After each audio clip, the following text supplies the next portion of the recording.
In 2021, Texas home prices were untouchable.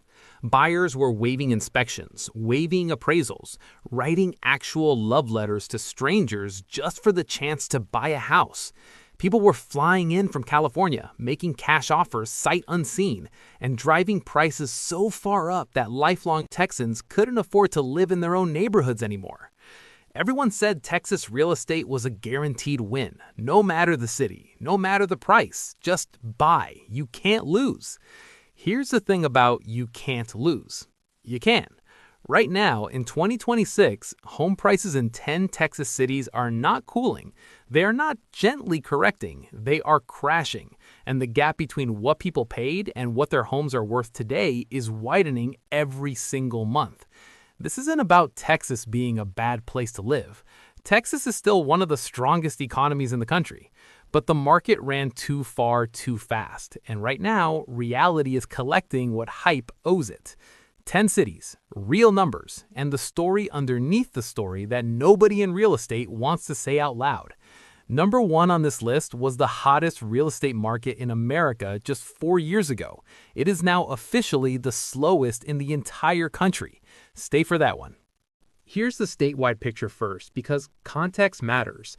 According to Redfin's February 2026 data, the Texas median home price is $333,800, down 1.2% from last year. Homes are averaging 91 days on market. That's 12 more days than the year before. Nearly 28% of all Texas listings had to drop their asking price. The median seller is cutting close to $19,000 off what they originally listed. And statewide home sales are down 8% year over year. The Texas Real Estate Research Center at Texas A&M confirmed in their March 2026 report that price declines are not easing. They are accelerating in multiple regions. Now, here's the key thing to understand. Texas is not one housing market. It's dozens of markets behaving completely differently based on what's underneath them: jobs, population, supply, and whether the local economy has more than one leg to stand on. Some Texas cities are fine. Some are even growing. But the 10 on this list? Real estate doesn't crash everywhere at once. It cracks where it's weakest. And right now, these are the cracks. Number 10. Sweetwater, Texas. The silent trap. Sweetwater, Texas. Population around 11,000. West Central Texas. A small city most people outside the region have never thought about twice. Zillow flagged Sweetwater for a projected price decline of over 10% between late 2025 and early 2026. On a home that costs around $120,000, 10% means $12,000 gone. Real money for real families in a small town. Here's where it gets interesting, and this is the pattern you'll see repeat across every small Texas city on this list. There's no diversified economic engine here, no major employer that absorbs a shock when one industry slows. When the local economy hiccups in a town like Sweetwater, the housing market doesn't dip, it drops fast. Because the buyer pool is thin, the exit is narrow, and the people who need to sell can't find the buyers to sell to. Now, Sweetwater is not a bad place to live. Wind energy is growing here. The land is real, the community is real. But the people who got hurt are the ones who bought at inflated prices, thinking affordable market meant safe market. That's the trap. Low price doesn't mean low risk.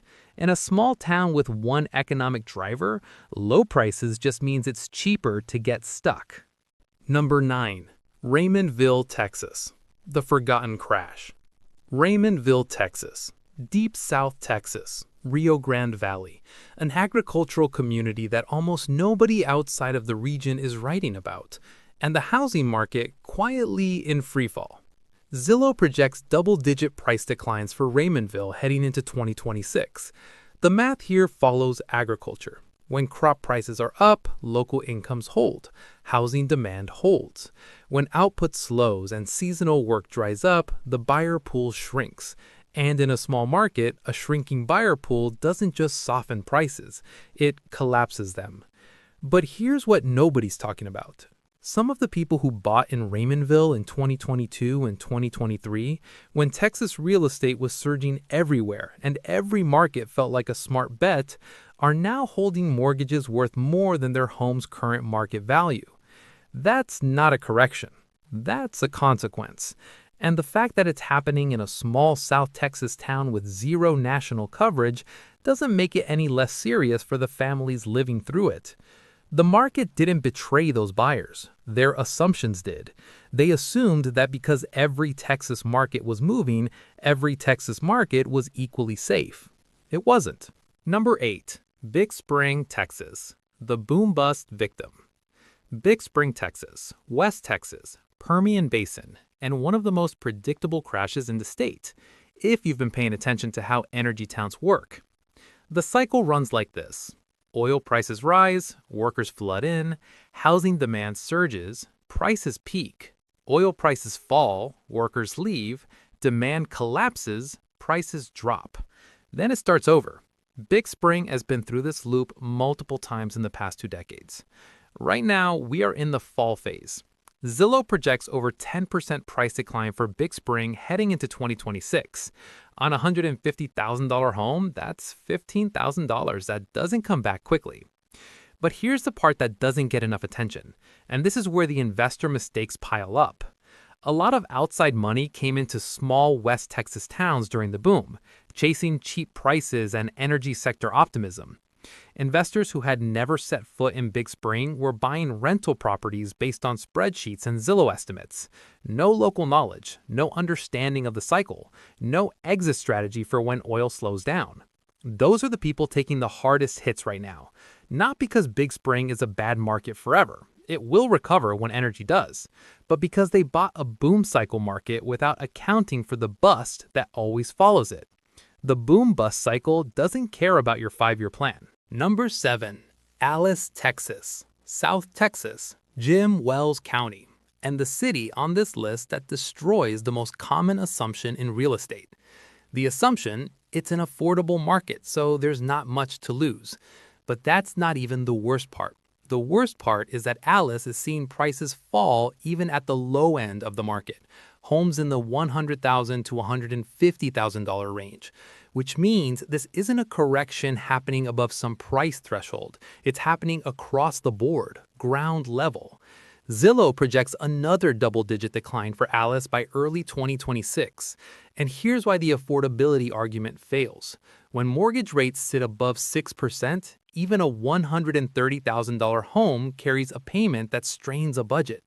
If local employment is soft, if oil sector jobs are slow, if incomes are flat, affordable means nothing to a buyer who can't qualify or can't comfortably make the payment. Alice is a real community with real history and genuine value as a place to live. The people here aren't going anywhere. But for anyone who bought as an investment or stretched to buy near recent price highs, cheap doesn't mean safe.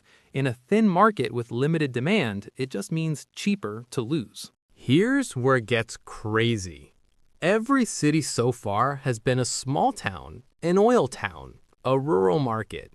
And you might be thinking, okay, those are obviously more vulnerable. Of course they crash. Fair. So let's talk about the cities that were supposed to be immune. The major metros, the economic powerhouses, the cities people move to, not away from. The next 4 are some of the biggest, most economically robust cities in America. Number 6, Fort Worth, Texas. The overlooked collapse. Fort Worth, Texas, Cowtown. A city with genuine economic strength, a growing downtown, and some of the best culture in North Texas. And a housing market that took a serious beating in 2025 that almost nobody is talking about, because Fort Worth always plays second fiddle to Dallas. According to the Greater Fort Worth Association of Realtors, Fort Worth home prices dropped 6.3% year over year from 2024 to 2025. The median price fell to $318,495. Closed sales dropped 11.1%. Tarrant County overall fell 5.2%. And across the entire DFW metro, M&D Real Estate calculated a 5% average price drop across all of 2025. Now, here's the thing. Fort Worth's underlying economy didn't collapse. Jobs are still there. Population is still growing. This isn't a city in decline. This is a city where the housing market got way ahead of what the fundamentals could support. Builders flooded the suburbs, Selena, Prosper, Fate, with new construction. Tens of thousands of homes hitting the market simultaneously, all competing with each other and with resale listings, while 6% plus mortgage rates were keeping buyers cautious and slow. The supply-demand balance broke completely. The people who thought they were getting in early on the next big Dallas suburb, in a lot of cases, they were actually late. They bought near the top of a builder-driven surge, right before the supply caught up with reality. That's the Fort Worth story in 2026. Not a broken city, a broken market. And there's a big difference. Number 5. San Antonio, Texas. The Alamo City. Military bases, healthcare, tourism. Nearly 24,000 new residents added in a single year. And here's where it gets uncomfortable. The Texas Real Estate Research Center's March 2026 report, the most current official state data available, confirmed that San Antonio's year-over-year price decline has widened to 2.5%, and that South Central Texas is now the worst-performing housing region in the entire state. The word they used wasn't slowing, it was accelerating. When the official state housing research body uses the word accelerating about a declining market, that's not spin, that's a warning. Now, San Antonio is not a city in crisis. The population is still growing. The economy has real diversity. This is not Detroit. But what's happening in the housing market is a direct consequence of builders and investors overbetting on growth that was real, but not as fast or as linear as the prices assumed. Population growth can soften a crash. It cannot stop one when supply has run this far ahead of demand. The psychology here is worth understanding too. San Antonio was marketed as the sensible alternative to Austin. Not as hyped, not as volatile. The smart, stable Texas bet. That story attracted a wave of buyers who stretched their budgets believing they were being conservative. They weren't buying hype, they were buying stability. Except the market underneath them wasn't stable. It was catching the same speculative fever as everywhere else, just a year or two behind. Number 4. Houston, Texas. Fourth largest city in America. Energy, healthcare, aerospace, shipping, one of the most economically resilient cities in the country, and a housing market that has been quietly losing ground for over a year. Houston's typical home value is around $260,000, down roughly 3% year over year. The Texas Real Estate Research Center confirmed that Houston's price declines were widening as we enter 2026. Statewide, Redfin reports 28% of Texas homes had price drops, with Houston as a major contributor. But here's the thing about 3%. 3% doesn't make headlines. It doesn't feel like a crisis. And that's exactly why it's dangerous. On a $300,000 home, 3% is $9,000. On a $400,000 home, it's $12,000. And it hasn't happened once. It's been stacking up month after month for over a year. Sellers who listed 6 months ago and didn't adjust their price are now sitting on homes that are worth less than when they listed. Every month they don't sell, they fall a little further behind where they started. That is a slow bleed, and slow bleeds are dangerous precisely because they don't feel like emergencies until they've already done serious damage. Houston will be fine long term. This city has too much going for it not to be. But the lesson of Houston in 2026 is that economic strength and housing market health are not the same thing. Even in a strong city, a market that got overbuilt and overpriced will correct. It just does it quietly. Number 3, Dallas-Fort Worth. The 11-month freefall. Dallas-Fort Worth, the Metroplex, one of the fastest growing metro areas in the United States. 178,000 new residents in a single year. Corporate relocations, job growth, expansion on every edge of the city. And home prices have fallen for 11 consecutive months in a row. 11 straight months of year-over-year declines, confirmed by the Texas Real Estate Research Center's March 2026 report. The city of Dallas' average home value is down 4.6% year-over-year, sitting at $315,056.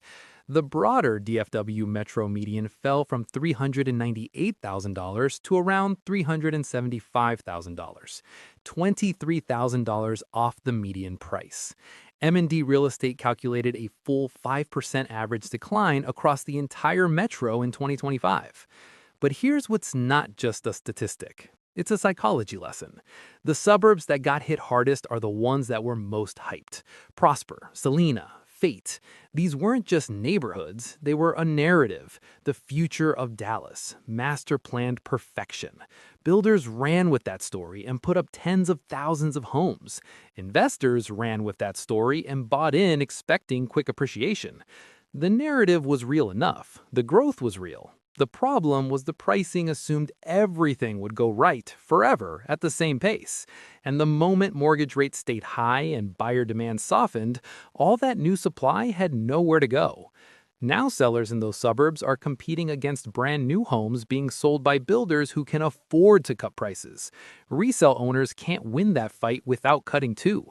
And the buyers who are in the market know exactly how much leverage they're holding. DFW is not broken. It will find its floor. But 11 months without finding it yet is the definition of a free fall. And until that floor appears, sellers are the ones paying the price. Number 2. Pecos, Texas. The double-digit disaster. Pecos, Texas. Deep West Texas. Permian Basin. Population just over 12,000. And the single largest projected housing price crash of any named Texas market in Zillow's entire 2026 forecast. Nearly 13% gone in 12 months. On a $200,000 home, that's $25,000 wiped out. Not on a stock, not in a crypto account, on the place where someone lives. And in a small single industry town, that loss doesn't just hurt the seller, it ripples through the whole community. The brutal reality of Pecos is this. The town itself isn't the problem. The Permian Basin isn't going anywhere. West Texas oil will be relevant for years to come. The problem is that home prices during the boom priced in a version of the future that assumed growth would be permanent, linear, and immune to the cycles that have defined this region for 100 years. Those cycles are real. They were always real. The boom didn't make them go away, it just made people forget about them for a while. The people who got hit hardest in Pecos aren't necessarily the longtime locals who've ridden these waves before. They're the outside investors and newer buyers who came in during peak optimism, paid peak prices, and didn't have a plan for the bust because they didn't believe the bust was coming. For anyone holding property in Pecos today, the market is telling you something clearly. You can listen to it and price accordingly, or you can wait and hope the oil cycle turns back around before you need to sell. Both are real strategies, but only one of them is in your control. Number 1. Austin, Texas. The Great Fall. 4 years ago, Austin, Texas was the hottest real estate market in America. Buyers were waiving inspections, waiving appraisals, making offers sight unseen. Homes were selling for $700,000 and gone in 48 hours. The median price surged so fast that teachers, nurses, and city workers, people who had lived in Austin their entire lives, were being priced out of their own city. It was a frenzy. And the people getting in at the top believed they were buying into something permanent. A city so desirable, so undeniably on the rise, that prices couldn't go anywhere but up. In 2026, Redfin officially named Austin the single slowest housing market among the 50 most populous cities in the United States. From the fastest to the slowest, in 4 years. The numbers are hard to look at. Austin had 128% more sellers than buyers, the largest supply-to-demand imbalance of any major metro in the country. Home prices are down 4% year over year per Redfin. The Texas Real Estate Research Center confirms declines of 2 to 3% annually are continuing as of March 2026. Sellers are cutting asking prices by $35,000 on average. Active inventory is up 12.5% from a year ago. One Redfin agent described a buyer who offered $560,000 on a home listed at $599,000, a home that would have sold for $700,000 at the 2022 peak. The seller was going to say yes. That is a $140,000 swing from peak to now. But here's what the number doesn't capture: the psychology of how this happened. In 2021, people were terrified of missing out on Austin. Every week they didn't buy felt like a week they fell further behind. That fear pushed buyers to make decisions no rational market should have supported: overpaying, overextending, skipping every due diligence step just to get a seat at the table. In 2026, those same people are afraid of getting out, afraid to list at what the market will actually pay, afraid to accept that what they paid isn't what it's worth, holding on, waiting for a recovery that the data says isn't coming quickly. That's the difference between a boom and a reality check. In a boom, fear makes you buy too much. In a correction, fear makes you hold too long. Both versions of fear cost money. 3 things broke Austin's housing market simultaneously. Remote work reversed, companies called workers back to offices, and Austin's biggest selling point quietly disappeared. Builders flooded the market with new construction at exactly the wrong moment, and prices during COVID had already stretched so far beyond what local incomes could actually support that any slowdown in demand was always going to expose the gap. None of this means Austin is a bad city. The jobs are still there. The culture is still there.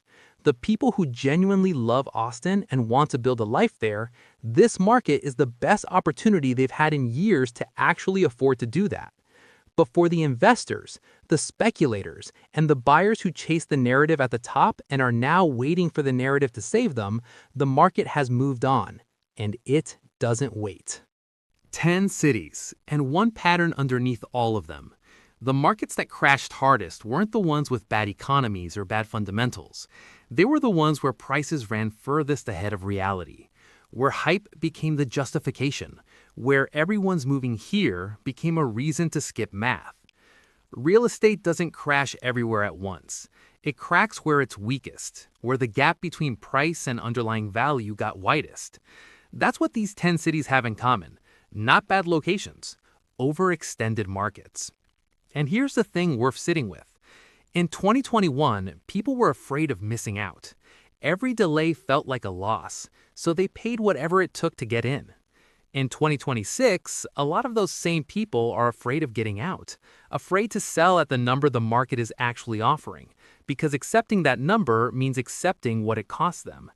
That shift from fear of missing out to fear of getting out is how a boom becomes a reality check.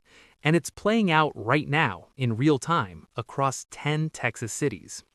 The people who will come out ahead on the other side of this aren't the ones who move fastest when prices were climbing.